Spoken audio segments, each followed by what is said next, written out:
Hello दोस्तों। तो आज एक नया लेक्चर रिकॉर्ड करने जा रहे हैं केमिकल काइनेटिक्स का। बेसिकली हम इसमें पढ़ेंगे rate of reaction. Rate of reaction अभी तक हमने क्या क्या पढ़ लिया रिएक्शन। तो अभी अभी तक हमने पढ़ लिया spontaneous reaction, spontaneous reaction, spontaneous reaction, non spontaneous reaction. ये किस में पढ़ी है हमने? थर्मो में डील कर लिया, थर्मोडायनेमिक्स में। और हमने पढ़ लिया एक्सटेंट ऑफ रिएक्शन कि रिएक्शन कहाँ तक जाएगी। एक्सटेंट ऑफ रिएक्शन एक इसमें पढ़ा है हमने केमिकल इक्विलिब्रियम में। हमने ये 11th में डील कर लिया है कि रिएक्शन स्पॉन्टेनियस होती है, नॉन स्पॉन्टेनियस, उसके रेट मतलब एक्सटेंट कितना है, कहाँ तक जाएगी। हमने दो चीज डील कर लिया, अभी तक हमने रेट से डील नहीं किया है। तो 12th का ये चैप्टर कि रिएक्शन की रेट से डील करेगा। तो मतलब केमिकल काइनेटिक्स क्या है? Branch of physical chemistry, branch of physical chemistry, physical chemistry which deals with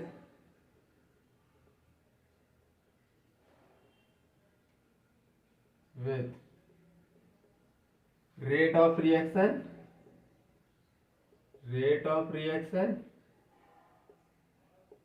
and factor affecting it, factor affecting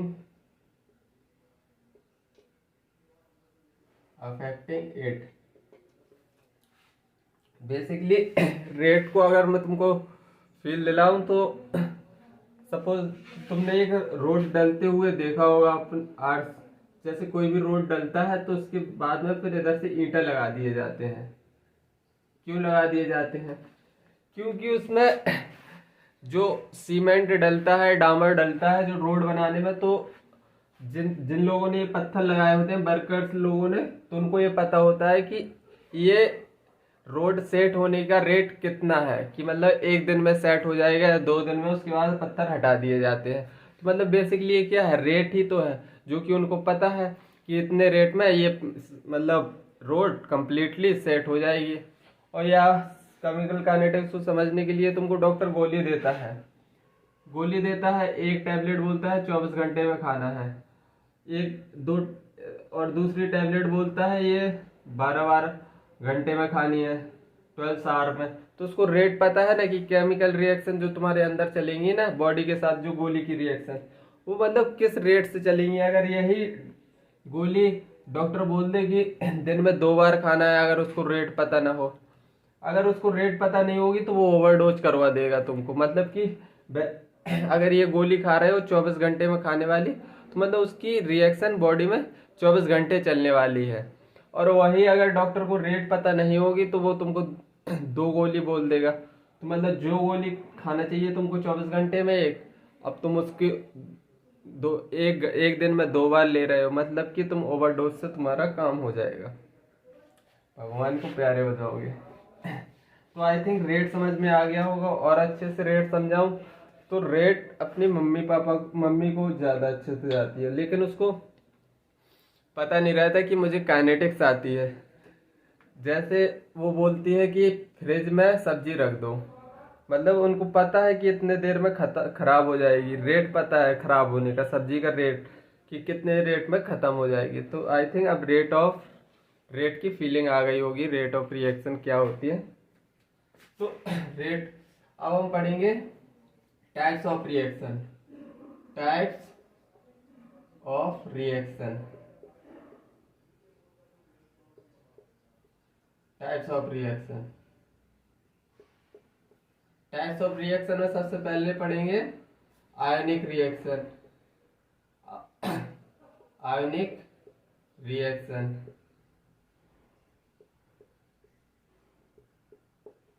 ionic reaction होती है बेसिकली वेरी फास्ट रिएक्शन होती है, very fast reaction.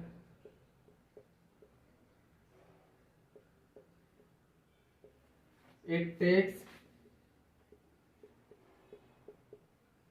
it takes 10 to power minus 4 to 10 to power minus 6 for completion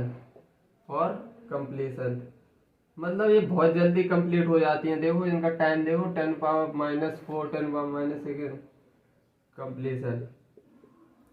तो इनके example देखूं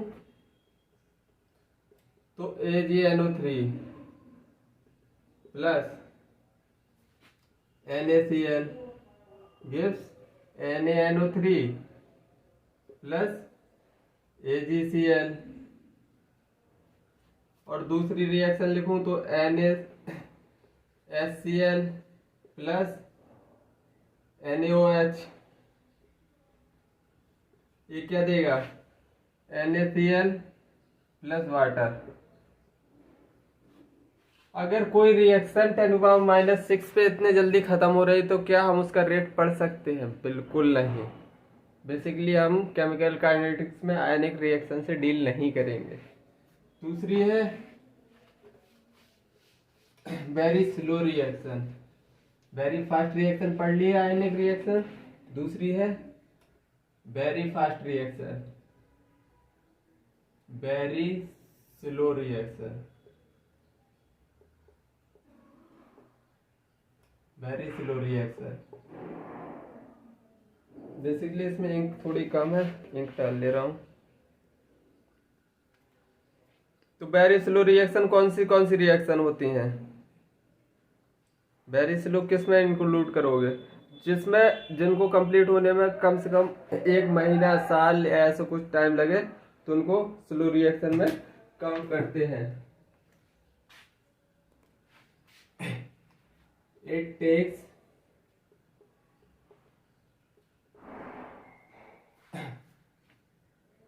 takes days, months और year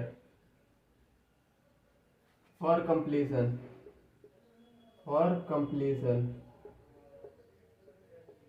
जैसे इनका एग्जाम्पल लिखूं, रस्टिंग ऑफ आयरन।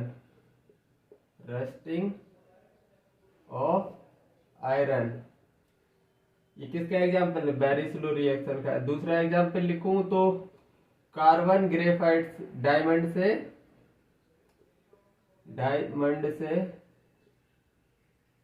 ग्रेफाइट बदलता है कार्बन ग्रेफाइट में, तो उसको कितने टाइम लगता है? 700 ईयर्स लग जाते हैं।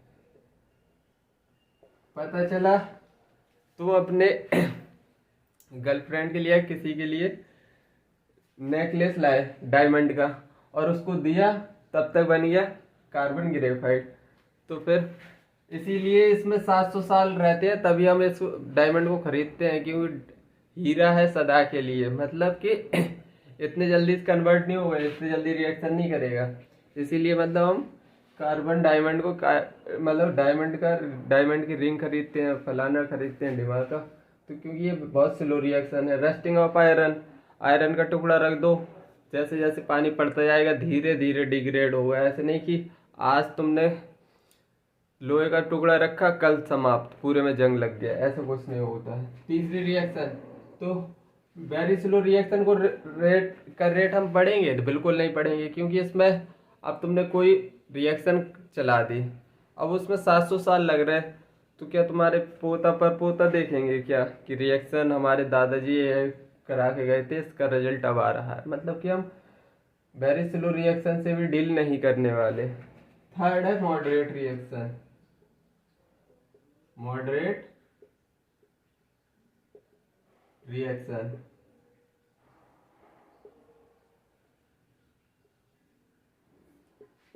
Reaction basically it is moderate reaction, these reaction are nor very fast nor very slow, ना तो ये ज़्यादा फास्ट होती हैं ना ज़्यादा स्लो होती हैं। Basically moderate reaction molecular reaction होती हैं।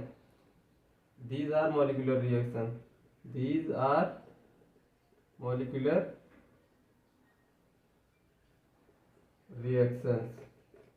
मतलब पहला पॉइंट। दूसरा, it takes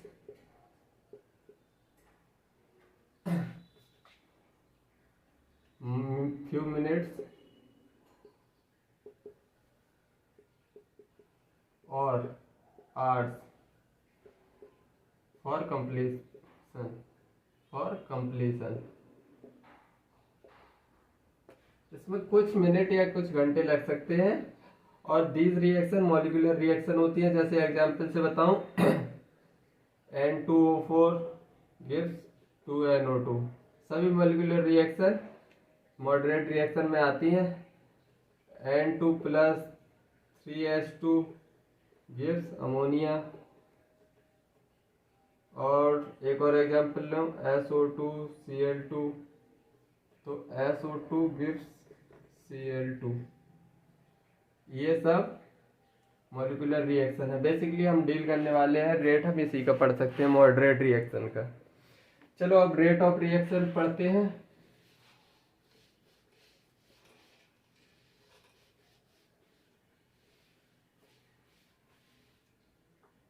rate of reaction, rate of reaction, rate of reaction. तो रेट ऑफ रिएक्शन क्या होता है? Change in concentration, change in concentration upon change in time होता है rate of reaction. Change in concentration upon change in time, ये basically होता है rate of reaction. Rate of reaction हम रिएक्टेंट के लिए लिख सकते हैं, प्रोडक्ट के लिए। मतलब रेट, नोट लिख दो, note, rate of reaction can be written for reactant as well as product, product दोनों के लिए लिख सकते हैं। तो बेसिकली हम इसमें पढ़ेंगे दो टाइप की रेट पढ़ेंगे। एक पढ़ेंगे इंस्टेंटेनियस रेट और एक पढ़ेंगे एवरेज रेट। तो चलो इसमें एवरेज रेट से स्टार्ट करते हैं।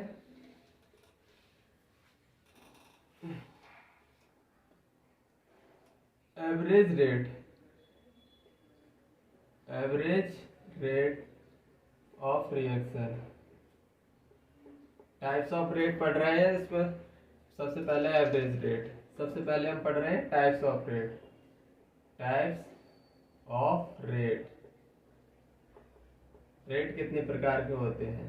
दो प्रकार के। पहला एवरेज रेट, एवरेज रेट मतलब एवरेज रेट क्या? तो rate of reaction, rate of reaction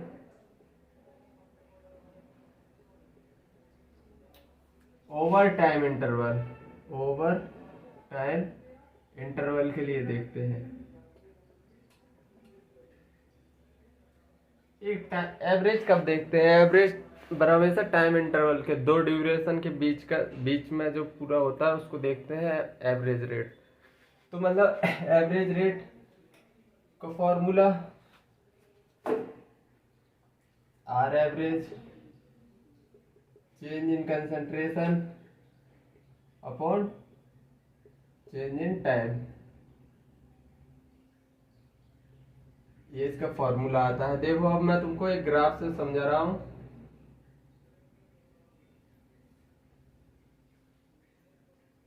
ये टाइम है, टाइम एक्सिस है, ये है कंसंट्रेशन।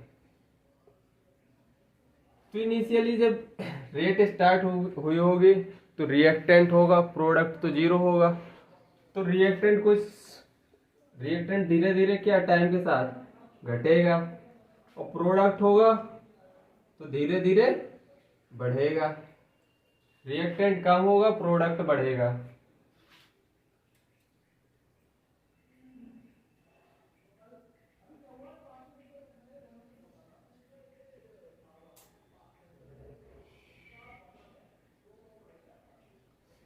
तो अब हमको टाइम पीरियड लेना है। एक पहला टाइम पीरियड हम ले लेते हैं T2, पहला टाइम इंटरवल T1। T1 से T2 के बीच में हम देख रहे हैं इनिशियली ये है क्या है, रिएक्टेंट है, ये है प्रोडक्ट। धीरे धीरे बढ़ रहा है, रिएक्टेंट धीरे धीरे कम होता है, कोई भी रिएक्शन हो जाए। अब हम टाइम T1 पे कंसंट्रेशन ऑफ प्रोडक्ट लेंगे C1 रिएक्टेंट, तो इसकी कंसंट्रेशन C1 ले ली हमने। और टाइम T2 पे देखो कंसंट्रेशन कितनी आ रही है, C2, C1 इधर आ रही है C2। ये लिख दी हमने रिएक्टेंट की कंसंट्रेशन। अब प्रोडक्ट की देखो टाइम T1 पे, तो यही है, इसको बोल देंगे C1 डैश। और फिर प्रोडक्ट की कंसंट्रेशन देखो तो कितनी आ रही है, C2 डैश। अब हम इसको लिखेंगे average rate of disappearance. Reactant के लिए लिखेंगे तो रिएक्टेंट डिसअपियर हो रहा है, धीरे धीरे खत्म हो रहा है, disappearance.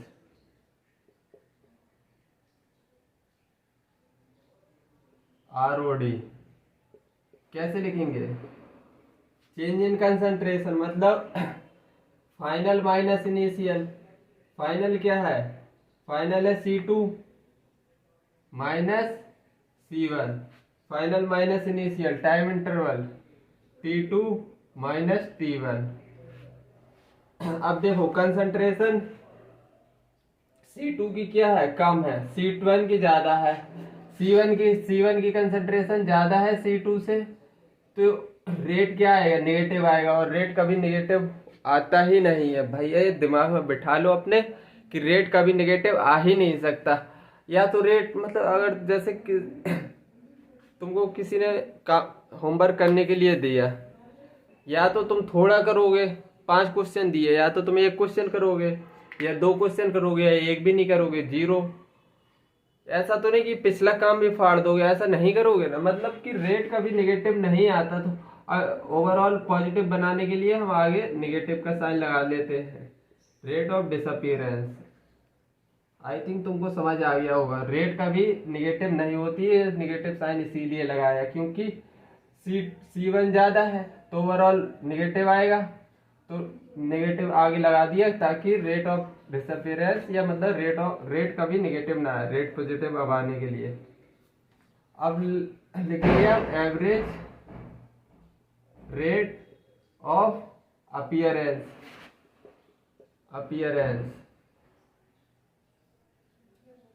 Average rate of appearance ROA, rate of appearance.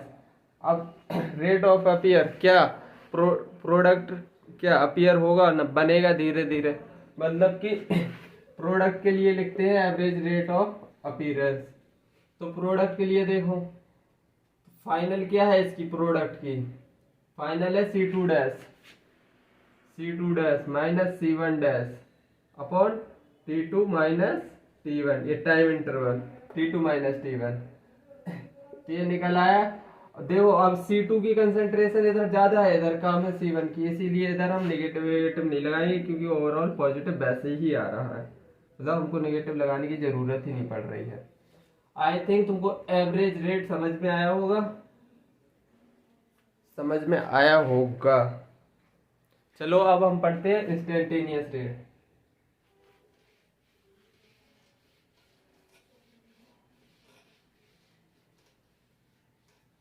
अब हम पढ़ेंगे इंस्टेंटेनियस रेट। इंस्टेंटेनियस रेट,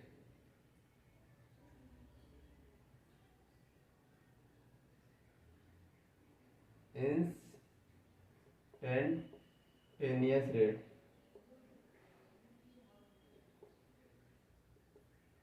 मतलब रेट ऑफ रिएक्शन। अब इसमें हम इंस्टेंटेनियस रेट में क्या मतलब एक मतलब टाइम इंटरवल जिसमें मतलब टेंस टू जीरो जाएगा, मतलब किसी इंस्टेंट पे देखेंगे हम रिएक्शन को, मतलब instantaneous rate, rate of reaction at any instant.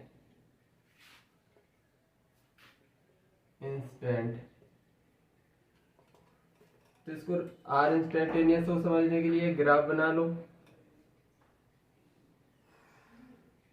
Suppose that reactant कुछ था, धीरे धीरे खत्म हो रहा, प्रोडक्ट कुछ था, धीरे धीरे बढ़ रहा है।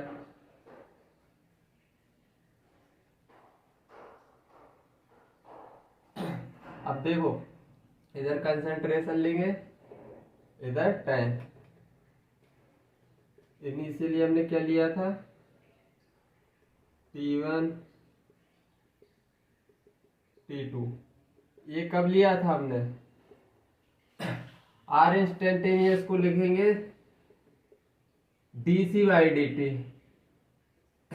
dc upon dt। छोटे से टाइम पीरियड में छोटी सी चेंज, मतलब छोटा सा चेंज, इंटरवल लगाते हैं तब हम मतलब ट्राइंगल का साइन लगाते हैं, लेकिन अब हम देख रहे हैं इंस्टेंट, किसी छोटे एक इंस्टेंट के लिए, मतलब फ्रैक्शन ऑफ, जैसे T2 ये एवरेज के लिए था। अगर यही टाइम T2 माइनस T1 जो है, इसको अगर मैं जीरो कर दूं तो मतलब एक कुछ पॉइंट आएगा जहां पे T2 T1 जीरो हो जाएंगे, तो 2 पॉइंट होंगे।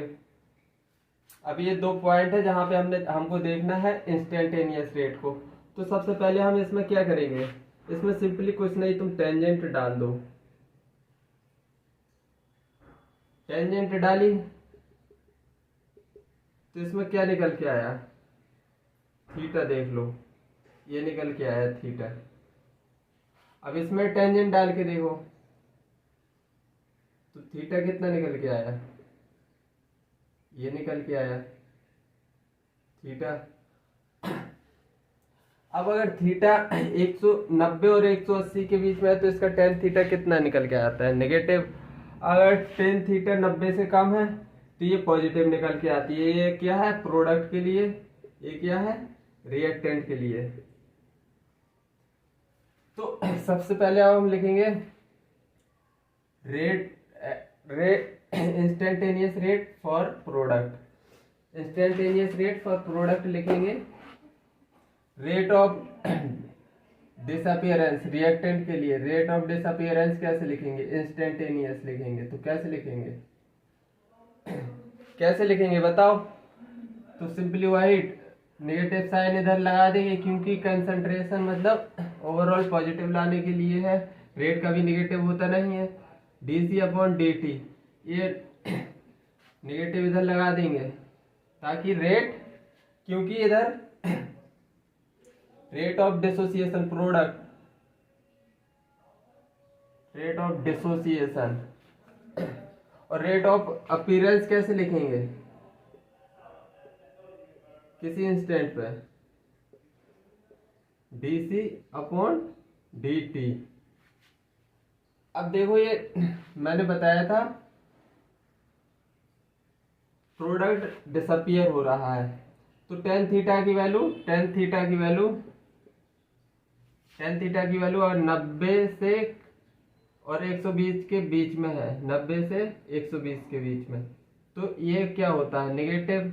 और टेन थीटा 90 से, थीटा अगर 90 से कम है, थीटा अगर 90 से कम है तो ये क्या आता है, पॉजिटिव। अब देख लो रेट ऑफ डिसअपियरेंस में, रिएक्टेंट में देखेंगे तो थीटा क्या आ रहा है, नेगेटिव आ रहा है, तो इसीलिए नेगेटिव लगाया था। अब इसमें देख लो रेट ऑफ अपीयरेंस में थीटा क्या आ रहा है, 90 से कम आ रहा है, मतलब थीटा मोर देन 90 थीटा क्या होना चाहिए, या तो 180 से छोटा होगा या 90 से बड़ा होगा। तो इधर आता है नेगेटिव, 180 से छोटा 90 से बड़ा, तो ये इसी के बीच में रेट ऑफ डिसअपियरेंस है, तो फाइनली ये नेगेटिव आ गया। आई थिंक इंस्टेंटेनियस रेट भी तुमको समझ में आ गया। अब हम पढ़ेंगे क्या, अब हम पढ़ेंगे क्या पढ़ लें आप, इंस्टेंटेनियस रेट पढ़ लिया, एवरेज रेट पढ़ लिया, अब हम रेट ऑफ रिएक्शन पढ़ेंगे। रेट ऑफ रिएक्शन, हमने rate of dissociation, rate of appearance देख लिया, अभी हमने रेट ऑफ रिएक्शन किस खाली फार्मूला लिखा है, अब इसको समझते हैं। रेट ऑफ रिएक्शन,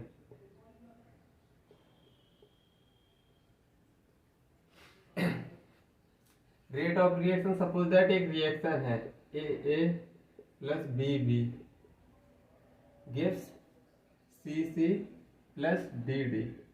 इंपॉर्टेंट क्या है इसमें, रेट लिखना कैसे आना चाहिए, रेट ऑफ रिएक्शन लिखना है तुमको। तो सबसे पहले अगर प्रोडक्ट है तो minus D A upon D T, और प्रोडक्ट के लिए is equal to minus D V upon D T, और रिएक्टेंट है तो simply positive D C upon D T, D D upon D T. अच्छा स्टोसिमेट्रिक कोफिशिएंट क्या है, वो ए बी सी डी, तो इनको स्टोसिमेट्रिक कोफिशिएंट को डिवाइड कर दो ऐसे, 1 अपॉन सी 1 अपॉन डी। ये फाइनली रेट ऑफ रिएक्शन आ गया इस रिएक्शन का। चलो हटाओ, रेट ऑफ रिएक्शन ये ऐसे लिखते हैं। अब ये ओवरऑल क्या है, ये पूरा रेट ऑफ रिएक्शन, और जबकि इतना पोर्शन क्या है, ये है रेट ऑफ डिसअपियरेंस। जैसे ओवरऑल कंसीडर करोगे तो ये क्या है, रेट ऑफ रिएक्शन। अगर तुम इतना कंसीडर कर रहे हो तो ये क्या है, मतलब इतना, ये है पूरा है रेट ऑफ रिएक्शन। ये खाली इतना कंसीडर करोगे तो ये क्या है, रेट ऑफ अपीयरेंस। ये समझ लो इधर ही गलती होती है, बस इधर ही गलती होती है कि अगर स्टोसिमेट्रिक कोएफिशिएंट से डिवाइड है, अगर स्टोसिमेट्रिक कोएफिशिएंट 1 है तो rate of reaction, rate of appearance, rate of disappearance सब बराबर हो जाएंगे। लेकिन अगर स्टोसिमेट्रिक कोएफिशिएंट से डिवाइड कर रहे हैं तो रेट ऑफ रिएक्शन होगा जो स्टोसिमेट्रिक वाला पोर्ट, अगर स्टोसिमेट्री वाला पोर्शन हटा दे तो रेट ऑफ डिसअपीयरेंस और रेट ऑफ अपीयरेंस हो जाएगा। ये फाइनली रेट ऑफ डिसअपीयरेंस है, और ये फाइनली क्या है, इतना रेट ऑफ अपीयरेंस, इतना क्या है, रेट ऑफ अपीयरेंस, और ये ओवरऑल क्या है, ओवरऑल क्या है, ये है रेट ऑफ रिएक्शन। मैंने सब बिल्कुल अच्छे से पूरे एक एक एग्जाम्पल में बता दिया, लेकिन अब तुमको समझ में आ जाना चाहिए पूरा है रेट ऑफ रिएक्शन। अगर हम स्टोसिमेट्रिक कोएफिशिएंट को हटाते हैं तो ये रेट ऑफ अपीयरेंस या रेट ऑफ डिसअपीयरेंस बनेगा। तो देखो इस इधर से मैं तुमको क्या बताना चाहता हूँ,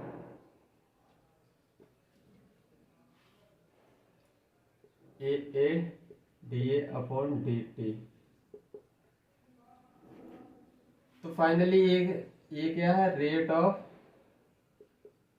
डिसअपीयरेंस, ये पूरा क्या है, रेट ऑफ रिएक्शन।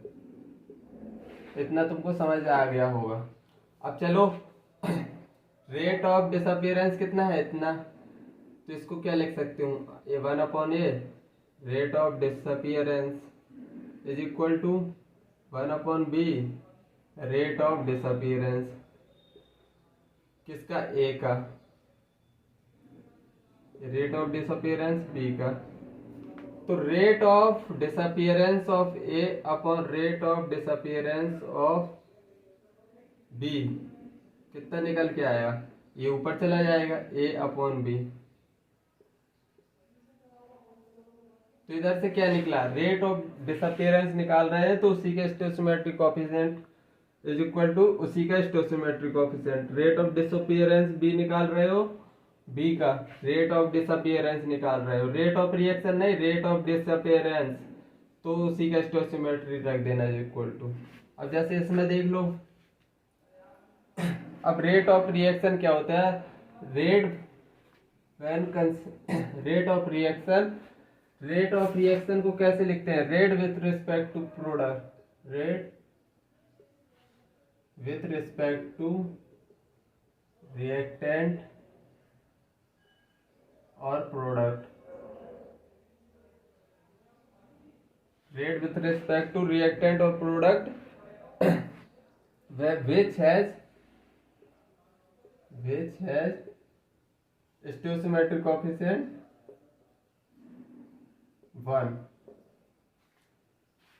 मतलब अगर इनकी स्टोसियोमेट्रिक कोएफिशिएंट 1 होती तो रेट ऑफ डिसअपीयरेंस और rate of reappearance, rate of reaction, rate of disappearance सब बराबर हो जाते।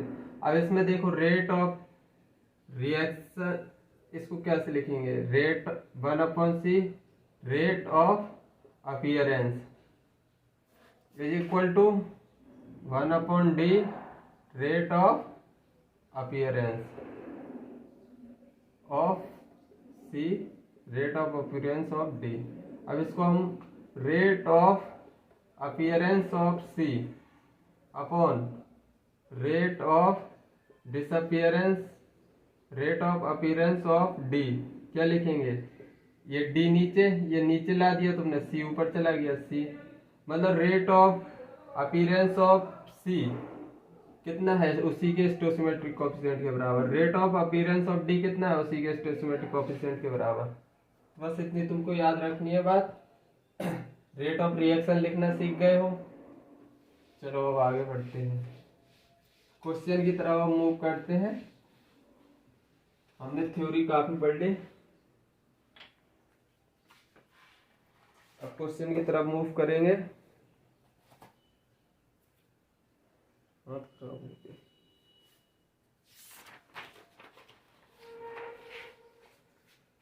क्वेश्चन,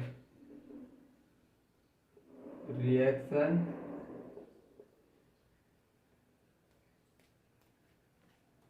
ए से रिएक्शन बी तक गया, takes place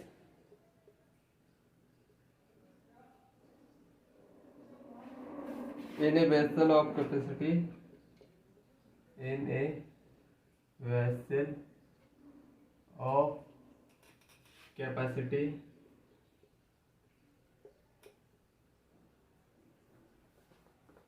1 liter,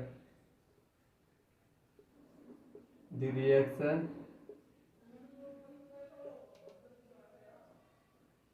is started with 3 mole, is started with 3 mole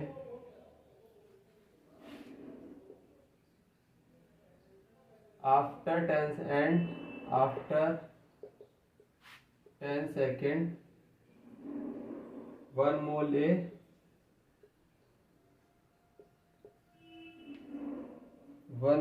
A remains in vessel, remain in vessel। अब तुमको इसमें क्या क्या बताना है, पहला rate of disappearance of A, rate of disappearance of A, दूसरा rate of disappearance of B. बताओ, रेट बताना है, रेट ऑफ डिसअपीयरेंस रेट। तो इनिशियली क्या था, ए से बी गया, तो initially mole takes in a vessel of capacity 1 litre, reaction started with 3 mole A, 3 mole थे इसके, इनिशियली 0 होंगे, टाइम 0 पे, आफ्टर 10 सेकेंड एट 0 और 10 सेकेंड में कितना, आफ्टर 1 मोल ए रिमेन्स, तो 1 मोल बचा, 1 की स्टोसियोमेट्रिक कोएफिशिएंट है, मतलब 2 मोल बी के बने होंगे। और वॉल्यूम कितना गिवन है, 1 लीटर में हो रहा है, तो मतलब इसको मोल को हम कंसंट्रेशन भी बोल सकते हैं डायरेक्ट, मोल अपॉन वॉल्यूम होता है, कंसंट्रेशन। तो हमसे क्या पूछा है, हमसे पूछा है रेट ऑफ डिसअपीयरेंस, ROD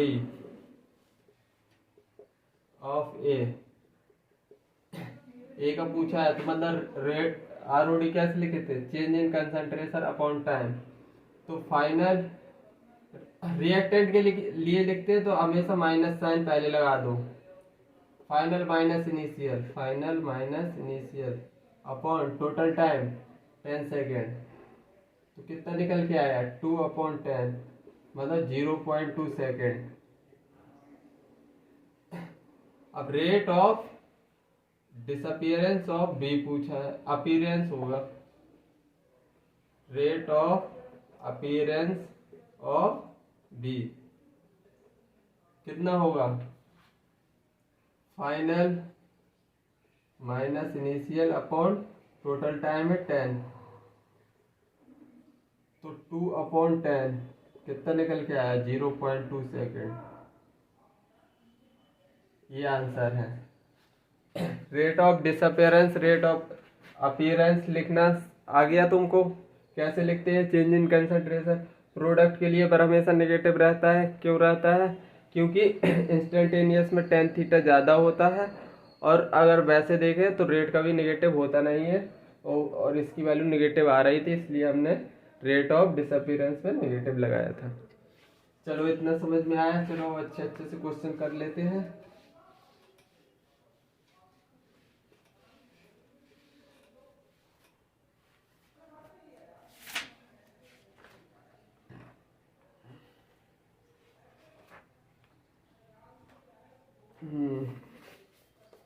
तो देखो 2000 AIPMT PMT 2006 में आया हुआ क्वेश्चन है।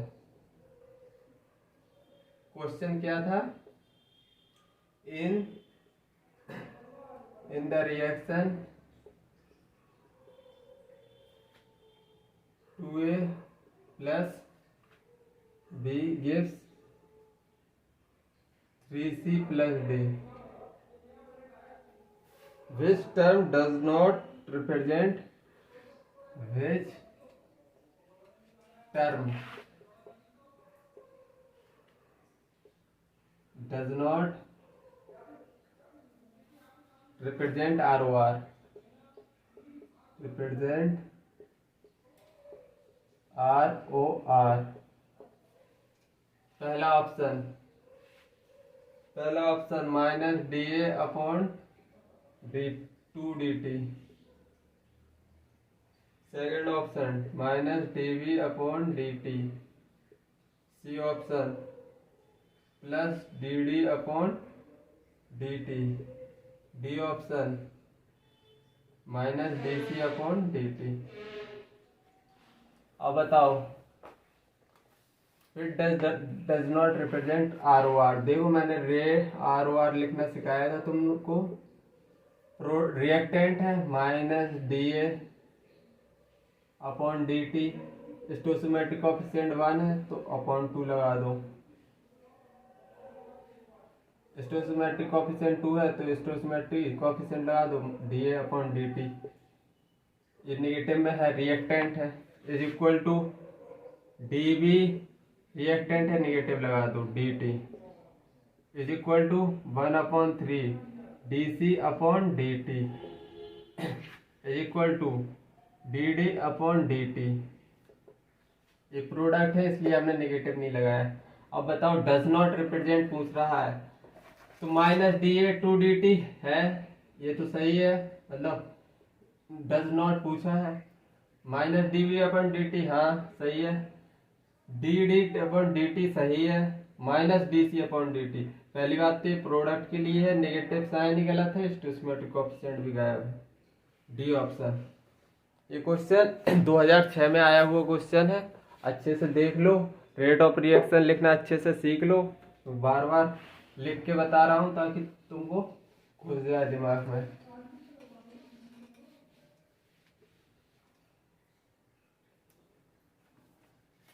और क्वेश्चन करते हैं।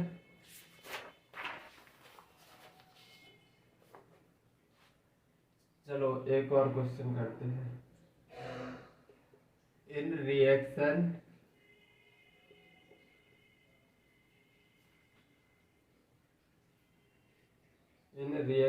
N2 plus 3H2 gives 2NH3.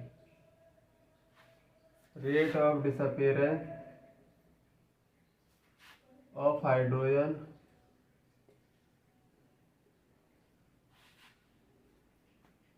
is 3 into 10 power minus 3 mole per liter per second. Find rate of appearance of NH3. Rate of appearance पूछा है, एक रिएक्शन दे दिया, rate of disappearance of hydrogen दे दिया है।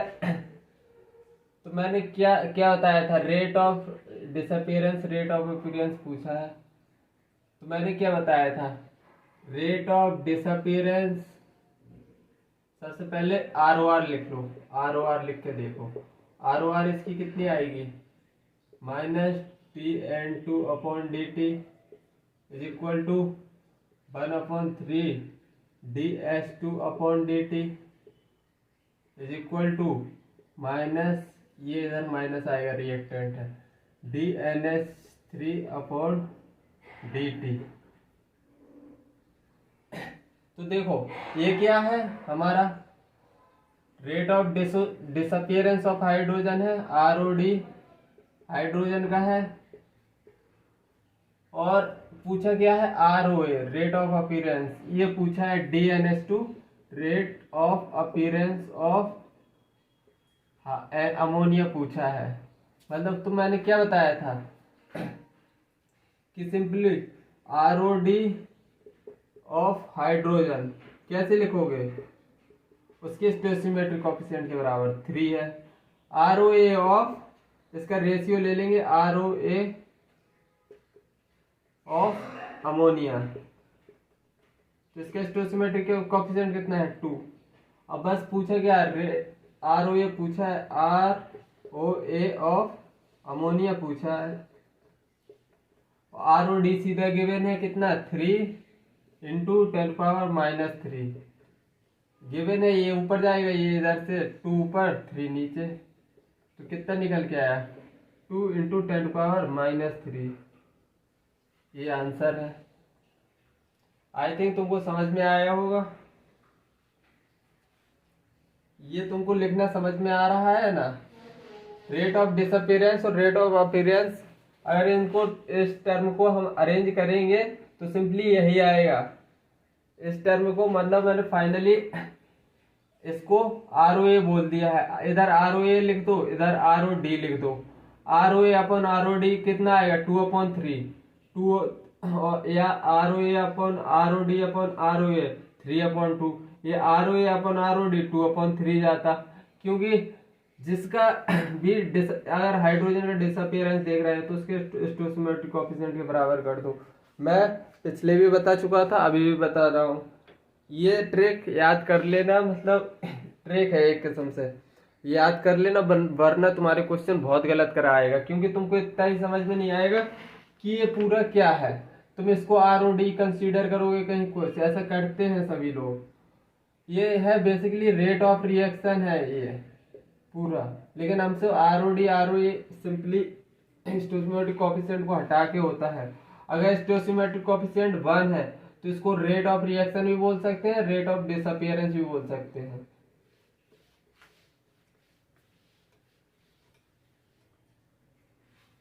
चलो एक और क्वेश्चन करते हैं।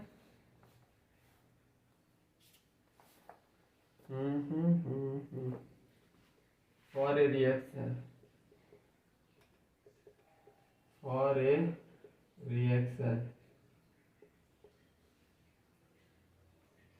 following relation is valid. Following 1998 AIPMT में आया हुआ, for a reaction following is valid.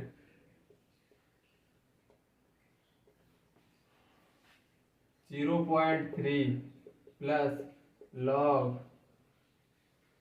Minus dA upon dt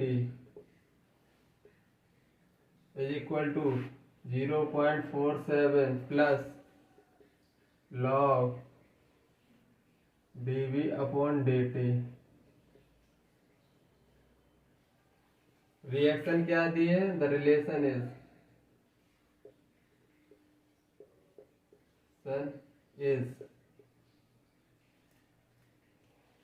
पहला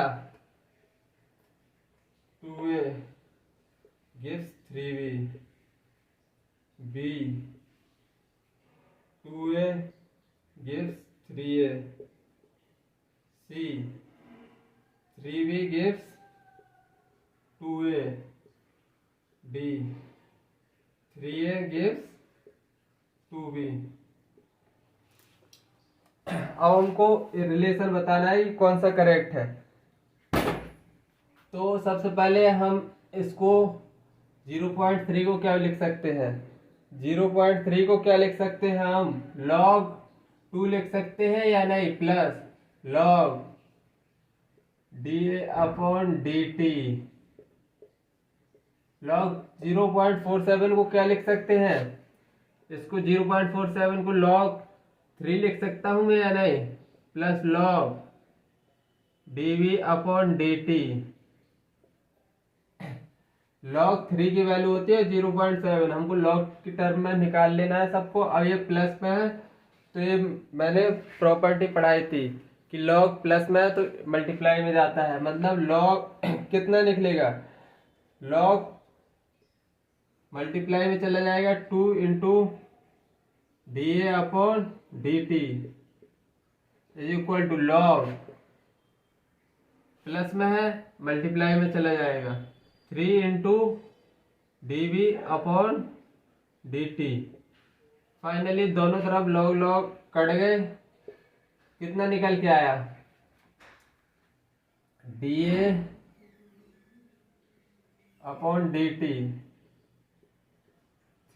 2dA upon 3 dV upon dt।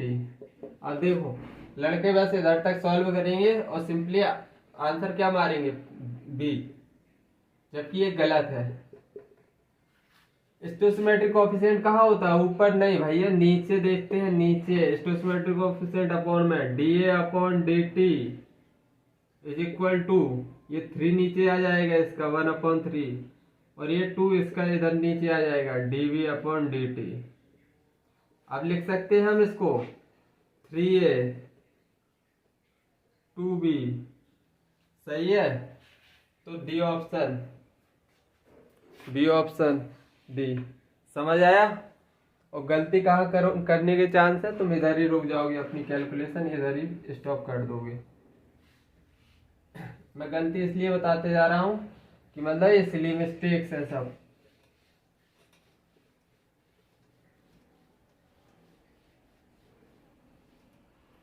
चलो और क्वेश्चन देखते हैं।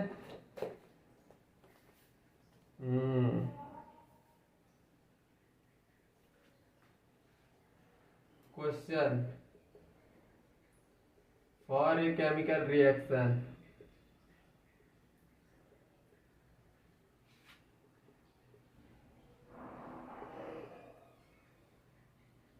N2 plus 3H2 gives 2NH3, correct relation is, correct relation बताना है। पहला A -3DS2 upon dt is equal to 2DNH3 upon dt। B option DH2 upon 3dt is equal to DNH3 upon 2dt। C option DN2 plus dt is equal to half DNH3 upon dt। D minus dN2 upon dt is equal to half dS2 upon dt। Correct relation पूछा है तो सबसे पहले R O R देख लो लिख के। इसका reactant है मतलब क्या लिखेंगे, minus dN2 upon dt is equal to stoichiometric coefficient 3 है, 1 अपॉन में चला जाएगा, नेगेटिव क्योंकि रिएक्टेंट है, dS2 upon dt is equal to 1 upon 2 product है पॉजिटिव रहेगा, dNS3 upon dt। Rate of reaction लिखना आ गया तो अब बस देख लो किससे मैच कर रहा है, कौन सा सही है रिलेशन। पहला 3 हाइड्रोजन गलत है, दूसरा देखो, दूसरा सही है, देखो ये सही है बी ऑप्शन। थर्ड देख लो dN2 नेगेटिव नहीं लगा इसमें, नेगेटिव साइन गड़बड़ है। और इसमें देख लो dN2 नेगेटिव लगा है, हाइड्रोजन 1/2 है, इधर 3 होना चाहिए, इसीलिए ये भी गलत ये भी गलत।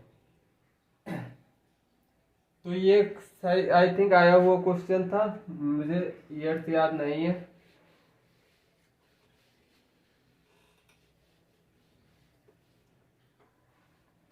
केमिकल काइनेटिक्स से अप्रोक्स 2 या 3 क्वेश्चन बन जाते हैं।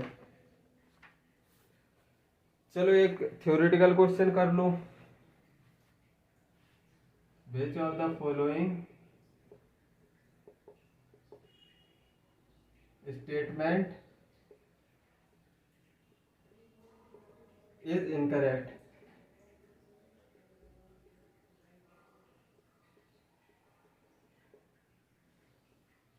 पहला ROD does not depend on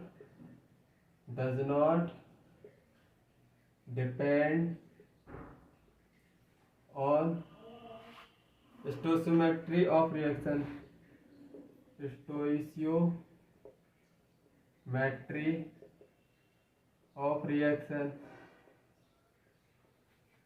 B ROA does not depend upon stoichiometry coefficient। D C ROR does not depend upon stoichiometry coefficient। D ROR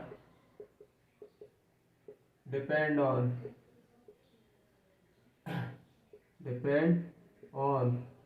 stoichiometry